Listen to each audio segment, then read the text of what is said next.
Hello, everybody. So this week, something shocking happened, and the conduct of both British Foreign Secretary David Lammy and the publicly funded BBC would leave you gobsmacked. Not that we expected these two to behave in any better way, but what happened this week was a new low, even by the abominable standards set by both Lammy and the BBC in recent times. What happened this week also conclusively proved that neither the current government, headed by a so called human rights lawyer Keir Starmer, nor the BBC, which you and I pay with our hard earned money called the license fee, has any respect for international law or for morality. Here's what happened. Israeli war criminal Gideon Sar, who has been participating in his settler colony's ongoing Holocaust of Palestinians in Gaza and the occupied West Bank, secretly visited the UK. And just when this Israeli war criminal was about to cut short his trip in fear of being arrested, Lammy came to his rescue by using all his might to make his stay in the UK pleasurable. This Lammy reportedly did in consultation with his country's Attorney General. Unbelievable, but true. Tsar was visiting the UK just days after the settler colony of Israel had detained and deported two prominent British MPs. The development had caused an uproar in the UK Parliament, with members of the ruling Labour Party lashing out at Israel and its rogue regime. I'm so proud to see so many people who have come out on both sides in order to support our sister parliamentarians. And I am simply just so disappointed to not be able to include the front bench of Her Majesty's opposition. But our fury at this insult to our parliament, but also to our country, is only tempered by the fact that we must not forget why it was that these young women were going to Israel, because they wanted to bear witness to what is going on the West Bank and in East Jerusalem. They were going to meet generations of family who were living in supposed temporary refugee camps, who've been there for decades and still waiting on the promise of a Palestinian state. They were there in order to see aid workers and charities whose organisations are at threat of 80% tax and threatening their very existence as life-saving work. And they might even have seen, as I did, met a man who was looked in the eye by Anthony Blinken and was told that his home was safe, and we were standing there in its rubble. What steps is my honourable friend going to take on behalf of the government to protect the right of MPs, not just to see the tragic reality of the West Bank and East Jerusalem, but also to protect their right to call it out without reprisals? Thank you, Madam Deputy Speaker. I thank the Minister for his statement.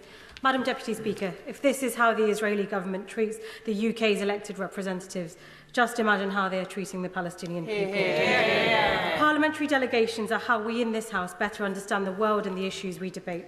I returned from my recent visit to the region as a member of the Foreign Affairs Committee, more committed than ever to working towards a lasting peace. Travelling to the West Bank shows you firsthand the fear and violence experienced by the Palestinians. Meeting with the Israeli hostages, walking through Hostage Square, meeting their families brings home their trauma and suffering. Does the Minister agree with me on the importance of parliamentary delegations and also agree that actions like this by the Israeli government undermine a long-term efforts for a lasting peace? Even Lammy, who has been pretty disgraceful with his support for Israel on the ongoing Holocaust of Palestinians, was scathing in his criticism for Israel for humiliating two of his parliamentary colleagues. Lammy had also condemned the leader of opposition, Badenoch, for justifying the Israeli action. This is what Badenoch had told the BBC. The big story with these two Labour MPs being refused entry to Israel. The government has said it was unacceptable, but do you think that Israel was entitled to do what they did? What's your view? Countries should be able to control their borders. What I think is shocking is that we have MPs in Labour who other countries will not allow through. I think that's very significant. Shocking because? Well, if you look at the reasons why the Israeli government has given for why they're not letting them in, they don't believe that they're going to comply with their laws. MPs do not have diplomatic immunity.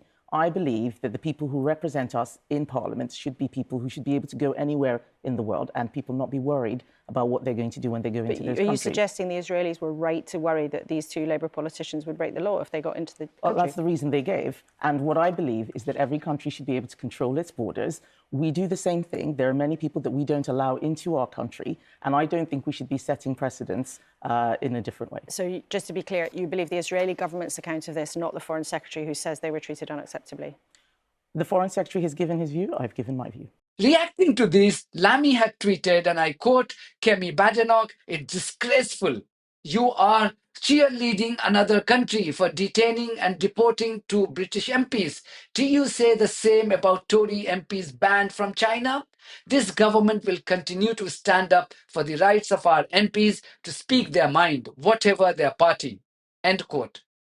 Aside from humiliating two British MPs, Israeli terrorists have also been carrying out the Holocaust in Gaza with impunity. The total blockade of Gaza, started by the rogue regime of war criminal Benjamin Netanyahu, has now lasted for more than 7 weeks. This means that 2 million people of Gaza have not had access to food, water, medicine, and electricity supply since the 1st of March this year. Then this week, two more British MPs, namely Shaukat Adam, who is an independent, and Andrew George from Liberal Democrat, had to face the wrath of Israeli terrorists during their visit to the occupied West Bank. And yet, Lammy was rolling out a red carpet welcome to someone who should have been arrested for routinely justifying the Holocaust of Palestinians by Israeli terrorists.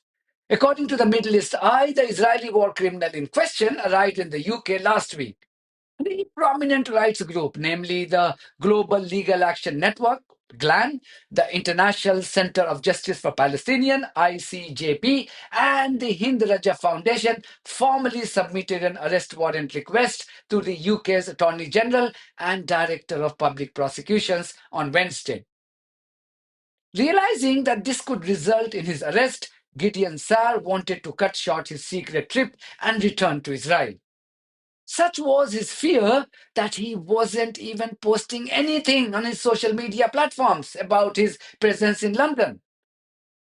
But Lammy moved in with lightning speed to assure his Israeli terrorist friend that his government will ensure that the request for an arrest warrant was blocked. And that's precisely what happened. Attorney General Richard Hermer rejected the request for an arrest warrant against the Israeli war criminal. Emboldened by the action taken by the Keir Starmer government, Gideon Saar then began to proudly post photos of his engagements in London on his social media pages. This included his photos with Conservative MP Priti Patel and the head of pro-Israeli lobby group, Board of Deputies. So helping the Israeli war criminal was the disgraceful BBC, which even resorted to fake news by falsely reporting that the Board of Deputies chief had met Gideon Saar in Israel.